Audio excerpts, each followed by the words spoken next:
Did you know that 70% of how engaged employees are relates only back to the manager? So what are employment engagement strategies that actually do work? I've seen many different approaches, some of them driven by the HR department, and some of them worked and others didn't.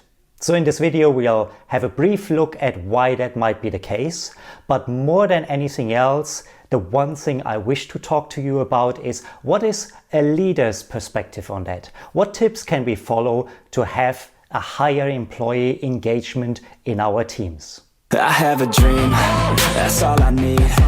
I'll make it happen with some work and belief. Here's the thing, we wake up one morning and we realize, hey, we need engaged employees. And then the HR department goes to the CEO and asks for a budget. And of course, because we care for our employees, or our employees are our biggest assets, well, that budget is granted to the HR department and off we go and we do surveys and we analyze and we discuss and we brainstorm and we come up with an action plan.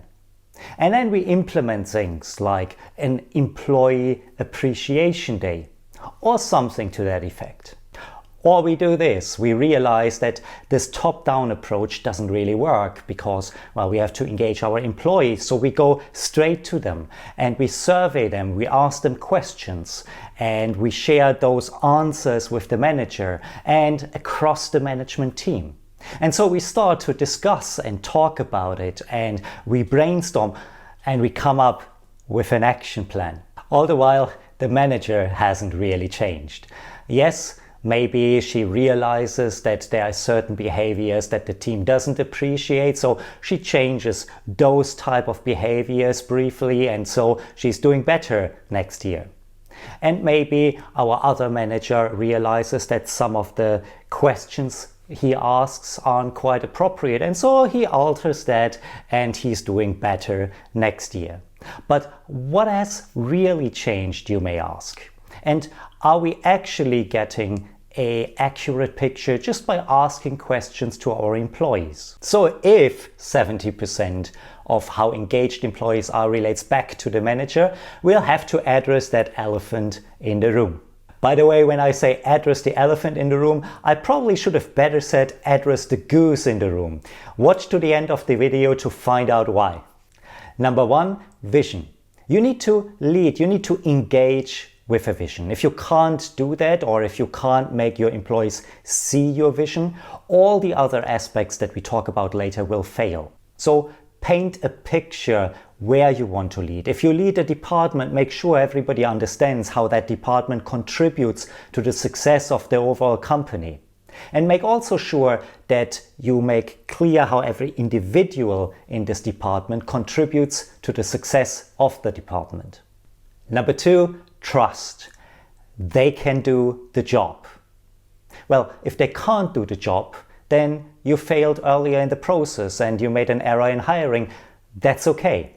Correct it, move on. But when you hired the right people, they can do the job. Let them get on with it, don't micromanage. Number three, build on strengths. We all have this idea within us that as leaders, we have to support our team. We have to help them grow. We have to help them overcome the things that they cannot do. The reality is that very rarely leads to employee engagement. It probably more leads to frustration. But when you start building on the strengths, start building on the things that your people do well, you truly engage them. Think about yourself. Are you happy when you do something that you know you're not good at, even if it's not good at yet? Or are you more engaged? Are you happier? Are you more passionate when you get assigned a work that you know plays towards your strengths? Do that with your employees. They will thank you for it. Number four, be predictable. Yes, change is good. But if you use change just to keep your people on their toes, that does more harm than good. Number five, allow creativity. Allow people to have some non-essential talk in the office. Allow people to express opinions that at times may even be silly.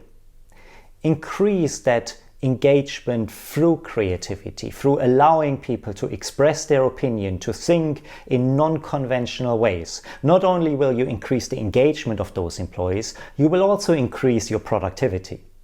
Number 6, defend your team. Yes, they will mess up. And yes, you can have the talk with them, but they are still your team. You are responsible. If they know that, they will be more engaged. One of my favorite shows is NCIS, which demonstrates this trait very clearly.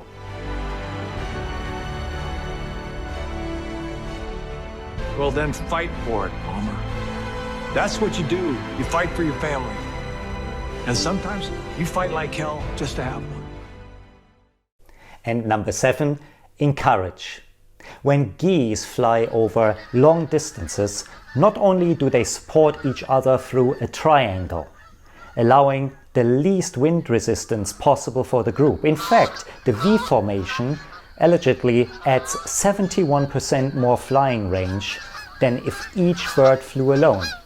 Geese in the rear of the formation honk to encourage those up front to up their speed. If you are able to encourage your people like that, if you are aware that in most cases you are at the rear of the foundation, there are people in your department that actually do the hard work, if you keep encouraging them, if you keep honking them, the overall team will be more engaged. The overall team will have less wind resistance. The overall team will have the confidence that whatever happens, you will support them. And that's why it's the goose in the room, not the elephant in the room. When you enjoy stories and tips on business and leadership and freedom, then consider subscribing to the channel as I talk about these topics every single week. And if you want to support my vision to bring knowledge like that to every visionary, well, then hit the like button. That sends a strong signal to YouTube to share this particular video to people like you and I. In the meantime, check out these popular videos on leadership. I will see you over there and in the next video.